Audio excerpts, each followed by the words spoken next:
तर आता एटीएसनं देशभरात कारवाईला सुरुवात केली आहे। या प्रकरणी 2 संशयितांना लातूरमधून ताब्यात घेतल्याची माहिती सूत्रांकडून दिली जाते आहे। नीट परीक्षा घोटाळ्याचं कनेक्शन आता लातूरपर्यंत पोहोचलंय। गुजरात, पंजाब, हरियाणा, झारखंड, बिहार या राज्यांपाठोपाठ महाराष्ट्रात देखील एटीएसनं तपास सुरू केलाय। नीट पेपर लीक प्रकरणी उत्तर प्रदेशातील स्पेशल टास्क फोर्सनं रवी अत्रीला अटक केली आहे। रवी अत्रीनं याआधी सुद्धा अनेक कारनामे केल्याचं समोर आलंय आणि याचंच कनेक्शन आता लातूरात येऊन पोहोचलंय। या संदर्भात अधिक माहिती जाणून देण्यासाठी आमचे प्रतिनिधी सुनील कांबळे आपल्यासोबत लाईव्ह जोडले जात आहेत। सुनील, नेमके काय अपडेट कळतायत? नीट परीक्षेतील घोटाळा आणि याच संपूर्ण घोळ्याचं आता लातूर कनेक्शन सध्या समोर येत आहे।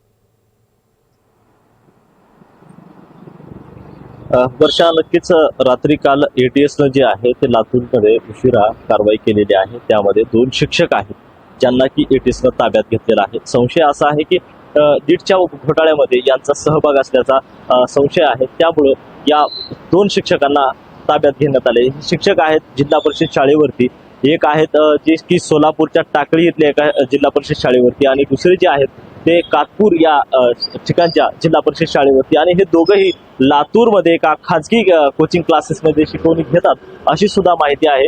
मात्र या लातूर जिल्ह्यामधला एकंदरीत जर विचार केला की 2000 पेक्षा अधिक विद्यार्थी हे नेट किंवा जेईची परीक्षेची तयारी करण्यासाठी लातूरमध्ये येत असतात आणि त्या अनुषंगानं एटीएसला एक संशय होता की लातूरमध्ये सुद्धा याचं कनेक्शन असू शकतं।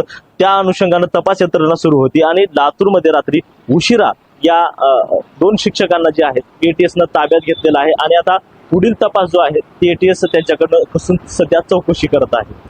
अगदी सुनील, त्यामुळे आता या तपासात नेमके कोणकोणते मोठे खुलासे होत आहेत हे पाहणं तितकंच महत्त्वाचं आहे। तुर्तास धन्यवाद तुम्ही दिलेल्या सविस्तर माहितीसाठी।